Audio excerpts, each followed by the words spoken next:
இது மகிமை நேரம். இயேசு கிறிஸ்துவின் இனிதான நாமத்தினாலே இந்த 6வது நாளுக்காக என் தேவனை ஸ்தோத்தரிக்கின்றேன். இந்த வாரம் முழுவதும் நாம் தியானித்து கொண்டிருக்கின்றோம். எந்த தலைப்பின் கீழே? தேவனுடைய வார்த்தை என்கிற தலைப்பின் கீழே நாம் தியானித்து கொண்டிருக்கின்றோம். இந்த 6வது நாளில் கூட தேவனுடைய வார்த்தை எப்படிப்பட்டதாக இருக்கிறதாம்? யாக்கோபு 1ஆம் அதிகாரம் 23 25 வரையுள்ள வசனத்தை நாம் தியானிப்போம் என்று சொன்னால், வாசித்து பார்த்தோம் என்று சொன்னால், தேவனுடைய வார்த்தையானது கண்ணாடியை போல இருக்கிறது என்று சொல்லி நாம் பார்க்கலாம். பாருங்க, தேவனுடைய வசனம் எப்படியாக ஒரு கண்ணாடியை போல எப்படி நமக்கு செயல்படுகிறது என்பதை நாம் புரிந்து கொள்ளலாம். பொதுவாக நம்ம எங்கேயாவது வெளியிடத்துக்கு போகிறோம் அப்படின்னு சொன்னால், நம்ம ரொம்ப நேரம் கண்ணாடிக்கு முன்னால் நிறைய நேரங்கள் நம்ம செலவிடுவோம்ல. நிறைய நேரங்கள் செலவிட்டு நம்முடைய அலங்காரம் எல்லாம் ரொம்ப பர்ஃபெக்டாக இருக்குதா அப்படின்னு செக் பண்ணிட்டு தான் நம்ம என்ன வெளியில் போவோம்ல. அதில் நம்ம லேடிஸ் எடுத்துட்டோன்னு சொன்னால், ஒரு படி மேலே போயிடுவோம் அலங்காரத்துக்கு. ஒரு படி மேலே போய் தான் ஒரு படி அடுத்த படி கீழே என்ன செய்வோம், நம்ம இறங்குவோம்ல. எவ்வளவோ அலங்காரங்களாக முடித்தாலும் நமக்கு ஒரு சாட்டிஸ்ஃபேக்ஷனாக என்ன செய்யாது, இருக்காது. எப்போ நம்ம கண்ணாடி முன்னால் நின்று தான் நம்முடைய அலங்காரங்களை எல்லாம் நம்ம செய்வோம்ல. அதே போல தான் நம்முடைய தேவனுடைய வார்த்தை நமக்கு எதை போல இருக்கிறதா? ஒரு கண்ணாடி போல இருக்கிறது. நம்முடைய வாழ்க்கையினை படம் பிடித்து காட்டுகிற ஒரு கண்ணாடியை போல தேவனுடைய வார்த்தை இருக்கிறது. அந்த தேவனுடைய வார்த்தைக்கு முன்பாக நம்முடைய வாழ்க்கையை கொண்டு நாம் நிறுத்துவோம் என்று சொன்னால், நம்மிடத்தில் உள்ள குறைகளை எல்லாம் அது சுட்டி காண்பிக்கிறதா இருக்கு. மகனே, உன்னுடைய வாழ்க்கையில் இந்த தவறுதல் நீ செய்திருக்கிற, உன்னுடைய பார்வை தவறானதாக இருக்கிறது, உன்னுடைய சிந்தனை தவறாக இருக்கிறது, நீ நடக்கிற நடை உடை உன்னுடைய எல்லா காரியங்களுமே இப்படியாக எனக்கு விரோதமாக இருக்கிறது, எனக்கு பிரியமில்லாததாக இருக்கிறது என்று சொல்லி தேவனுடைய வார்த்தை நம்மை சுட்டி காண்பிக்க. எப்படி கண்ணாடி நம்முடைய குறைகளை எல்லாம் நமக்கு சுட்டி காண்பிக்கிறதோ, அதே போல இந்த தேவனுடைய வார்த்தை நமக்குள் இருக்கும் என்று சொன்னால், ஒருவேளை நாம் சில பாவங்களிலே தவறி விழும் பொழுது அந்த தேவனுடைய வார்த்தை நம்மை சுட்டி காண்பிக்கிறது. நீ இந்த இடத்திலே தவறி விட்டாய், இந்த வார்த்தை நீ பேசியிருக்க கூடாது, இந்த செயலை நீ செய்திருக்க கூடாது என்று சொல்லி அந்த தேவனுடைய வார்த்தையானது நமக்கு உணர்த்தி காண்பிக்கிறதா இருக்கிறது. ஒருவேளை நம்ம கண்ணாடி முன்னால் நம்ம புறம்பான அலங்கரிப்பெல்லாம் நம்ம செய்கிறோம்ல. இந்த அலங்கரிப்பெல்லாம் ஒரு நாளில் என்ன செய்கிறோம், அழிந்து போய்விடும், நிலைத்து நம்மோடு இருப்பதில்லை இல்லையா? இந்த புறம்பான அலங்கரிப்பை வச்சு ஒரு பிரயோஜனமே என்ன செய்யாது, கிடையாது. ஆனால் ஆவிக்குரிய வாழ்க்கை, நம்ம ஆவிக்குரிய வாழ்க்கை நம்ம அலங்கரிப்பதற்கு தேவனுடைய வார்த்தை நமக்குள் இருக்க வேண்டும். அப்பொழுதுதான் நம்முடைய வாழ்க்கை ஒரு அலங்கரிப்புள்ள ஒரு வாழ்க்கையாக மாறி இருக்கும். ஒருவேளை நம்ம இடத்துல ஜுவல்ஸ் இல்லாமல் இருக்கலாம், நல்ல விலை உயர்ந்த புடவைகள் இல்லாமல் இருக்கலாம், உயர்ந்த ட்ரெஸ் இல்லாமல் இருக்கலாம். அந்த ஆவிக்குரிய அந்த மனிதன் உள்ளால் அலங்கரிக்கப்பட்ட ஒரு நிலைமையில் இருப்பான் என்று சொன்னால், அவனை போல பாக்கியவான் இந்த உலகத்தில் யாரும் இல்லை. இந்த உலகத்திலே நிறைய காரியங்கள் நமக்கு இல்லாமல் போகலாம், ஆனால் தேவனுடைய வார்த்தை நமக்குள் நிலைத்திருக்கும் என்று சொன்னால் நாம் எப்படி பேறு பெற்றவர்களாக இருப்போம். ஆண்டவருடைய சமூகத்துக்கு நேராக, அவருடைய வார்த்தைக்கு நேராக நம்மை நிறுத்தி, ஆண்டவரே என்னுடைய வாழ்க்கையில் என்ன குறைகள் இருக்கிறது, என்னுடைய காரியங்களில் என்ன குறைகள் இருக்கிறது என்று சொல்லி அவருடைய வார்த்தையை முன்னிறுத்தி நம்முடைய வாழ்க்கையை ஒவ்வொரு நாளும் நாம் அப்படியே லீட் பண்ணி கொண்டே இருப்போம் என்று சொன்னால், நம்முடைய வாழ்க்கை நிச்சயமாக ஒரு வளமுள்ள ஒரு வாழ்க்கையாக, ஒரு மனம் வீசும் வாழ்க்கையாக மாறும் என்பதிலே சந்தேகமே இல்லை. பாருங்க, மேலும் கண்ணாடியானது நமக்கு என்ன செய்து, நம்முடைய அலங்காரத்தினுடைய குறைகளை எல்லாம் நமக்கு எடுத்து சொல்லுதில்ல. இந்த இடத்துல பவுடர் கம்மியாக இருக்குது, இல்லை உன்னுடைய ஃப்ளீட் அப்படி இருக்குது, உன்னுடைய ஷர்ட் இப்படி இருக்குது, இப்படிலாம் நம்முடைய குறைகளை எல்லாம் நமக்கு என்ன சுட்டி சுட்டி காண்பித்து கொண்டே இருக்குது. அதே போலத்தான் தேவனுடைய வசனங்களும் நம்முள் நிலைத்திருக்கும் என்று சொன்னால், இப்போ நீ ஒரு தவறான இடத்திற்கு நம்ம போக போகிறோம் அப்படின்னு சொன்னால், தேவனுடைய வார்த்தை உன்னோடு கூட பேசும்.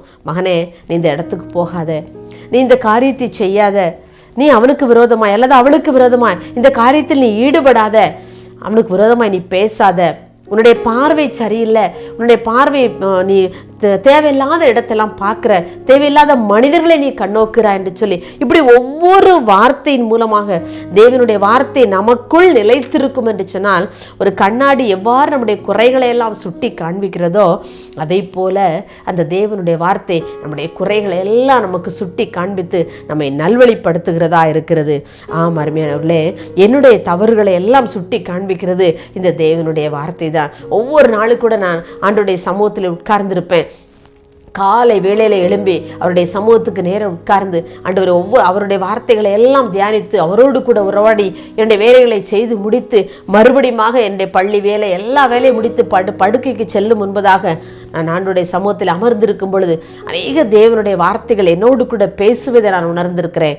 மகளே, நீ இந்த காரியத்தில் நீ தவறி இருந்தாய். காலையில் உன்னோடு கூட இந்த வசனத்தின் மூலமாக நான் பேசி இருந்தேனே, ஆனால் அந்த இடத்துல நீ தவறி போனாய். அந்த மாணவனிடத்துல நீ இப்படி நடந்து கொண்டாயே, எவ்வளவு கோபமா நீ பேசிட்ட அப்படின்னு சொல்லி நிறைய வார்த்தைகள் ஆண்டவருடைய வார்த்தைகள் என்னோடு கூட பேசும். நான் ஆண்டவரோடு கூட ஒப்புரவாகி என்னுடைய காரியங்கள் எல்லாம், ஆண்டவர் என்னென்ன காரியங்கள் எல்லாம் எனக்கு அவருடைய வார்த்தை சுட்டி காண்பித்து கொண்டே இருக்கிறதோ அதை எல்லாம் அவருடைய சமூகத்துக்கு நேரம் அறிக்கையிடுவேன். ஆண்டவரே, நான் இவ்வளோ செய்த தவறு, இந்த வார்த்தை என்னோட டீச்சர்ஸோடு நான் பேசியிருக்க கூடாது, என்னுடைய மாணவனிடத்தில் இவ்வளோ கோபமாக நான் பேசியிருக்க கூடாது.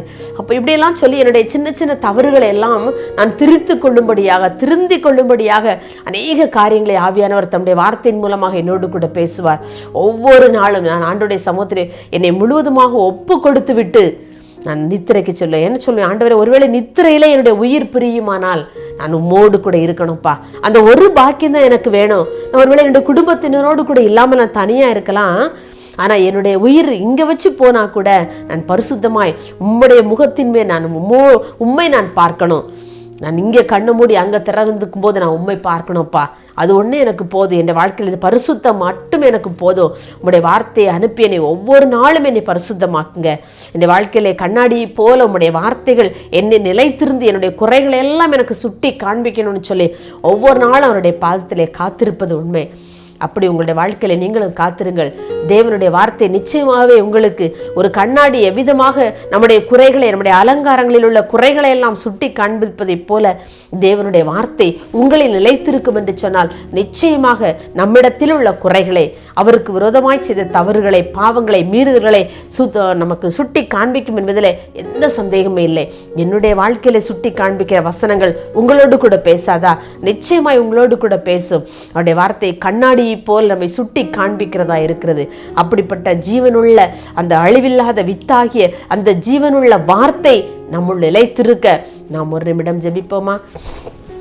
மகா இரக்கம் கிருபை நிறைந்த அன்புள்ள இயேசுவே, இந்த அருமையான இந்த 6ஆம் நாளின் காலை வேளைக்காகவும் நன்றியோடு துதிக்கிறோம் அப்பா. நாங்கள் ஸ்தோத்திரிக்கிறோம் ஆண்டவரே. எங்களுடைய வாழ்க்கையில உம்முடைய ஜீவனுள்ள வார்த்தையானது எங்களுடைய வாழ்க்கையில கண்ணாடியை போல நாங்கள் கண்ணாடியின் முன்பதாக இந்த உலக பிரகாரமாக எத்தனையோ மணி நேரங்கள் நாங்கள் செலவிடுகிறோம். அழிந்து போகிற அலங்கரிப்புக்காக நாங்கள் எத்தனை மணி துளிகள் நாங்கள் செலவிடுகிறோம் ஆண்டவரே. ஆனால் அழியாத அலங்கரிப்பாகிய ஆண்டவரே, அந்த ஜீவனுள்ள அந்த அழிவில்லாத வித்தாகிய அந்த உம்முடைய வார்த்தை எங்களிலே நிலைத்திருக்க கர்த்தர் எங்களுக்கு உதவி செய்யுங்க. அந்த வார்த்தையின் கண்ணாடிக்கு முன்பதாக நாங்கள் நின்று எங்களையே, எங்களுடைய வாழ்க்கையை நாங்கள் சீர்தூக்கி பார்க்க எங்களுக்கு கர்த்தர் உதவி செய்யும்படியா ஜெபிக்கிறோம் ஆண்டவரே. அப்பா, நாங்கள் வெளியிலே அலங்காரம் உள்ளவர்களாக நாங்கள் காணப்பட்டாலும் எங்களுடைய இருதயமானது ஆண்டவரே கல்லறை போல, வெள்ளை அடிக்கப்பட்ட கல்லறை போல எங்களுடைய இருதயம் இருக்கும் என்று சொன்னால் அதிலே ஒரு பிரயோஜனம் இல்லை ஆண்டவரே. அப்பா, எங்களுடைய இருதயம் வெள்ளை அடிக்கப்பட்ட கல்லறையாக அல்ல ஆண்டவரே. அப்பா, அது சுத்தமாக்கப்பட்ட பரிசுத்தமாக்கப்பட்ட ஒரு இடமாக நீர் வந்து தங்கும் இடமாக காணப்பட கர்த்தர் உதவி செய்யும்படியா ஜெபிக்கிறோம். உடைய வார்த்தை எங்களிலே நிலைத்திருக்கும் பொழுது, என்னுடைய வாழ்க்கையில் அதை நாங்கள் தவறும் பொழுது சுட்டி காண்பிக்கிறோம். உடைய வேத வார்த்தைகள் எங்கள் நிலைத்திருக்க எங்களுக்கு உதவி செய்யும்படியா ஜெபிக்கிறோம். அப்படியே நீங்க இந்த நாளிலே செய்ய போறதற்காய் ஸ்தோத்திரம் ஐயா. என்னுடைய வார்த்தை, உம்முடைய வார்த்தைகள் என்னிலே நிலைத்திருப்பதை போல உடைய கேட்டுக்கொண்டிருக்கிற ஒவ்வொருவருடைய வாழ்க்கையிலும் உடைய வார்த்தை நிலைத்திருந்து அவருடைய வாழ்க்கையின் குறைகளை சுட்டி காண்பித்து உமக்கு நேராக பரிசுத்தமான ஒரு வாழ்க்கை வாழ கர்த்தர் உதவி செய்யும்படியா ஜெபிக்கிறோம். அப்படியே கெஞ்சி நிற்கிற ஒவ்வொரு பிள்ளைகளையும் கர்த்தர் ஆசீர்வதிங்க, பலப்படுத்துங்க, வழிநடத்துங்க. நீரே அவருடைய வாழ்க்கையின் துணைவராக இருந்து எல்லா காரியங்களையும் செய்து கொடுங்க. இயேசுவின் நாமத்தில் தாழ்மையை கேட்கிறோம் பிதாவே, ஆமேன்.